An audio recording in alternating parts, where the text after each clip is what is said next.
सुब्रमण्यम चंद्रशेखर, सितारों की मृत्यु की राज बताने वाले की कहानी। सुब्रमण्यम चंद्रशेखर, जिन्हें दुनिया सादर चंद्र कहती है, 20वीं सदी के उन महानतम वैज्ञानिकों में से एक थे जिन्होंने ब्रह्मांड को देखने का हमारा नजरिया हमेशा के लिए बदल दिया। उनकी कहानी केवल सितारों के जन्म और मृत्यु की भी नहीं है, बल्कि वह अटूट धैर्य, नस्ली भेदभाव के खिलाफ संघर्ष और सत्य की खोज की एक प्रेरणादायक दास्तान है। पहला, एक युवा मन और वो समुद्री यात्रा। चंद्रशेखर का जन्म 1910 में लाहौर में हुआ था। उनके परिवार में शिक्षा और विज्ञान का गहरा माहौल था। उनके सगे चाचा सर सीवी रमन थे, जिन्हें भौतिकी में भारत का पहला नोबेल पुरस्कार जीता था। चंद्रशेखर बचपन से ही गणित और भौतिकी में विलक्षण प्रतिभा के धनी थे। उनकी कहानी का सबसे बड़ा मोड़ तब आया जब 1930 में सिर्फ 19 साल की उम्र में वे उच्च शिक्षा के लिए कैम्ब्रिज यूनिवर्सिटी इंग्लैंड जाने के लिए एस पिलजना नामक जहाज पर सवार हुए। मद्रास से इंग्लैंड तक की उस लंबी और एकांत समुद्री यात्रा के दौरान उन्होंने अपने समय के सबसे कठिन भौतिकी के समीकरणों को हल करना शुरू किया। वे जानना चाहते थे कि जब कोई तारा अपना सारा ईंधन खत्म कर देता है तो उसका क्या होता है। दूसरा, चंद्रशेखर सीमा की खोज। उस समय के बड़ी वैज्ञानिकों का मानना था कि सभी तारे ईंधन खत्म होने के बाद ठंडे होकर सफ़ेद बौने तारे बन जाते हैं और शांत हो जाते हैं, लेकिन जहाज पर बैठे बैठे चंद्रशेखर ने अल्बर्ट आइंस्टीन के सापेक्षता के सिद्धांत और क्वांटम मैकेनिक्स को मिलाकर एक नई गणितीय गणना की। उन्होंने खोजा कि हर तारे का अंत एक जैसा नहीं होता। अगर किसी तारे का द्रव्यमान हमारे सूर्य से 1.44 गुना ज़्यादा है तो वह कभी भी सफ़ेद बौना तारा नहीं बन सकता। वह अपनी ही गुरुत्वाकर्षण शक्ति के कारण सिकुड़ता चला जाएगा और अंततः एक महाविस्फोट के बाद न्यूट्रॉन तारा या ब्लैक होल बन जाएगा। इसी जादुई संख्या को आज दुनिया चंद्रशेखर सीमा के नाम से जानती है। तीसरा, अपमान, विरोध और धैर्य।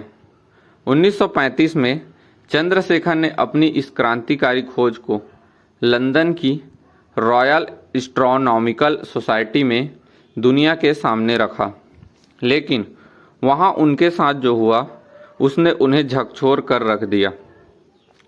उस दौर के सबसे प्रतिष्ठित और प्रभावशाली खगोल शास्त्री सर आर्थर एटिंगटन ने चंद्रशेखर के सिद्धांतों का सरेआम मजाक उड़ाया। एटिंगटन यह मानने को तैयार नहीं थे कि कोई तारा इस कदर पूरी तरह से नष्ट हो सकता है।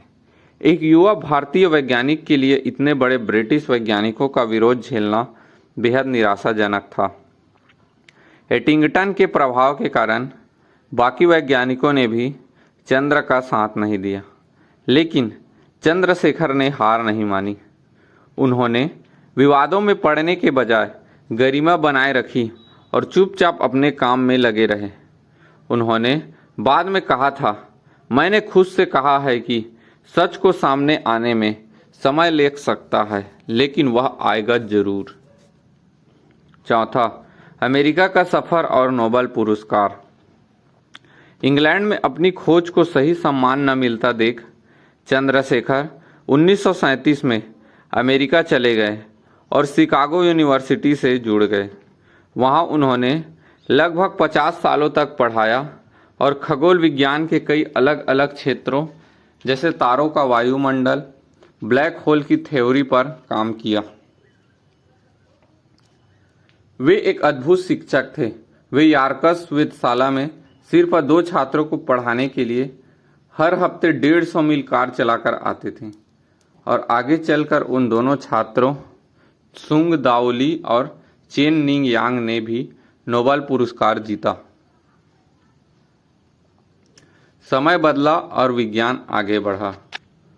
1960 और 70 के दशक में जब आधुनिक दूरबीनों ने अंतरिक्ष में न्यूट्रॉन तारों और ब्लैक होल्स को सचमुच खोज निकाला, तब दुनिया को समझ आया कि 19 साल के उस भारतीय लड़के ने जहाज पर जो लिखा था वह 100% सच था। अंततः उनकी खोज के पूरे 53 साल बाद 1983 में उन्हें भौतिकी के नोबेल पुरस्कार से सम्मानित किया गया। विरासत 1995 में चंद्रशेखर ने इस दुनिया को अलविदा कहा। उनकी याद में नासा ने 1999 में अपने सबसे शक्तिशाली एक्सरे अंतरिक्ष टेलीस्कोप का नाम चंद्र एक्सरे वेधशाला रखा, जो आज भी ब्रह्मांड के सुदूर कोनों में ब्लैक होल्स की तस्वीरें ले रहा है। एस चंद्रशेखर की कहानी हमें सिखाती है कि जब आपके पास ज्ञान की ताकत और खुद पर भरोसा हो तो दुनिया का सबसे बड़ा व्यक्ति भी आपको गलत साबित नहीं कर सकता। सत्य को दबाया जा सकता है लेकिन मिटाया नहीं जा सकता। भारत माता की जय।